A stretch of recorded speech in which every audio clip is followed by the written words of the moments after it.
Yo, what is good, YouTube? Dubs here, back with another video, guys, and we have some more breaking news, highlights, observations, and notes from day 3 of Patriots training camp. And I know I am a day behind, but I pre-make all these videos and record them a day later just so you guys are informed with everything that's going on with the New England Patriots practice. So this is day 3 highlights, and we're going on to day 4. As you can tell, the shells are on, the pads are coming on. I think next practice they might even have leg pads on, so that's going to be huge. We are getting into the swing of things, and this is when the NFL gets really exciting. And in this video, I'm going to break down all the good news, all the bad news that we learned from day 3 of practice. A lot of good things have went on, a lot of bad things happened as well, but primarily day 3 was a very good day, a very crucial day in order to progressing this football team and making sure they're ready to start this season. Now, before we get into the video, do me a big favor, guys,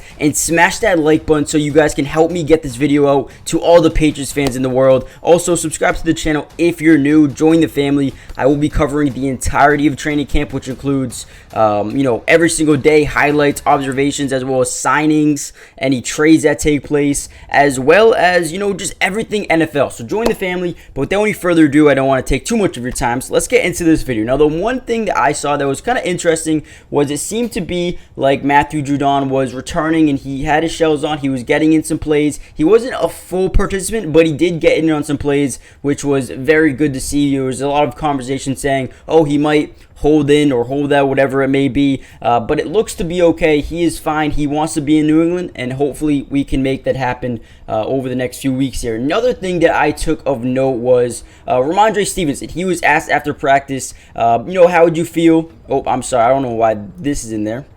Steals one. That's my mistake. But Ramondre Stevenson was asked how he would feel about Dalvin Cook coming over here to New England. He said he would be okay with it. He thinks the guys they have in the room right now are very good, and they're all capable of doing a bunch of different things. But he would be okay with him actually joining the Patriots if that came to it. Now, another interesting quote that I saw after practice was Bill Belichick was, he said, a pleasure to work with when he was talking about Christian Gonzalez, the rookie cornerback out of Oregon, right? Oregon? Hopefully I'm not messing that up. But the rookie cornerback looks incredible, a great corner option, and he looks to be a day 1 starter with this team. And obviously Bill Belichick, very important that he, he's happy to have him in here in New England. Now let's get into some of the good things that happened during practice. Now, Marcus Jones is a guy that we've seen move all over the football field. He's been playing in the slot. He's been playing on the outside. I think he even moved back to safety for a couple plays. So he's honestly going in and out of different positions. I'm not sure about the safety. Correct me if I'm wrong, but I thought I saw, someone reporting that he was getting some reps at safety. Correct me if I'm wrong, though. I might be messing that up. But he's definitely moving within the slot, outside the slot, so returning kicks as well. So they might even use him on offense again this year. I'm pretty sure he had some snaps on offense last year. So this is a guy who they value a ton, and he's probably going to be on the football field a lot next season. Now on to a bad thing again. Tyquan Thornton has just not been used.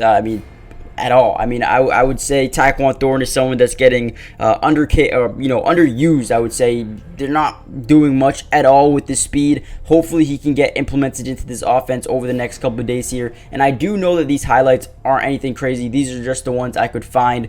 So I apologize for that. Just want to make sure you guys have something to look at while I break down all of the news and notes from everything that happened in practice. Now, another big thing was Cole Strange, the offensive lineman that we drafted last year, is light years ahead of where he was last season, which is absolutely massive. He looks like he is, one of the best offensive linemen on the team. Now you got Trent Brown, you got Cole Strange, David Andrews.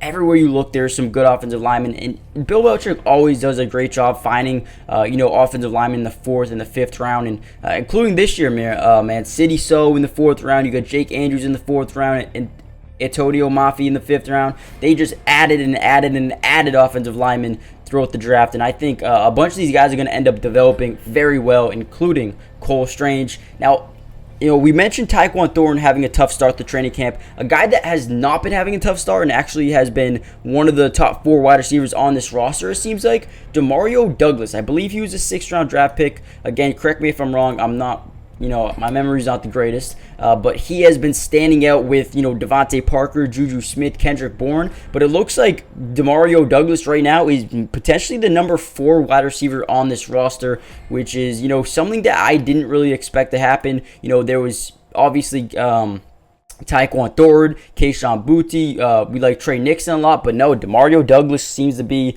that guy right now, which is very impressive. And then I think Christian Barmore was a guy who missed practice day 3, but it's nothing concerning. I think he actually had a baby. So that's why he was out of practice, which is good news for him. Congratulations to Christian Barmore. Guys, make sure you guys do me a huge favor. We're 3 days into camp, but I'm going to continue to pump out these videos. Make sure you guys are kept up to date with all the news, notes, highlights, whatever you guys need to know. I got you guys covered. Join the family, and also take a second to listen to my sponsor that's about to come up, Underdog Fantasy. If you guys want to play fantasy football with me all season long, because number one, I'm going to be live streaming every single Patriots game, but before we go live, we're going to have an hour pregame show where we do fantasy football and do a bunch of higher and lowers. Go check out the sponsor. It is so fun. Make sure you guys come and join with me, and you guys will hear all about it in the next segment. But appreciate you guys. Hit the like button, subscribe if you're new, join the family, and I'll see you guys in the next one. Peace. Today's video is brought to you by Underdog Fantasy. And if you love playing fantasy sports like football, basketball, baseball, and so many other sports, but also love being able to win money, you're going to want to stick around for this whole segment. Introducing Underdog Fantasy, the ultimate platform for fantasy sports lovers. Do you want to experience the thrill of drafting your team and competing for huge prizes? Well, look no further. With Underdog Fantasy, you get access to a wide range of fantasy sports, including football, basketball, baseball, and so much more. But here's what makes Underdog Fantasy stand out from all of those other apps. They've got quick and user-friendly drafting process, a unique and exciting game formats, fair and competitive contests for all skill levels, and attractive bonuses and promotions. Not only can you draft teams and compete with others, but you can also play a game of higher and lower, which is personally my favorite thing to do on there, but you can potentially win 20 times the money you put down. And if you use code MattyDubs when you sign up, Underdog will match your first deposit up to $100. And what that means is basically when you deposit, let's say $100, they'll give you a free $100 to use and play with. Click the link in the description to get started, or head to the website right now to start dominating the fantasy world. And don't miss out on all the fun. Be a part of the Underdog community starting now. And don't forget, if you use code MattyDubs, they'll match your first deposit up to $100. Let's get started. Get into drafts with me starting today.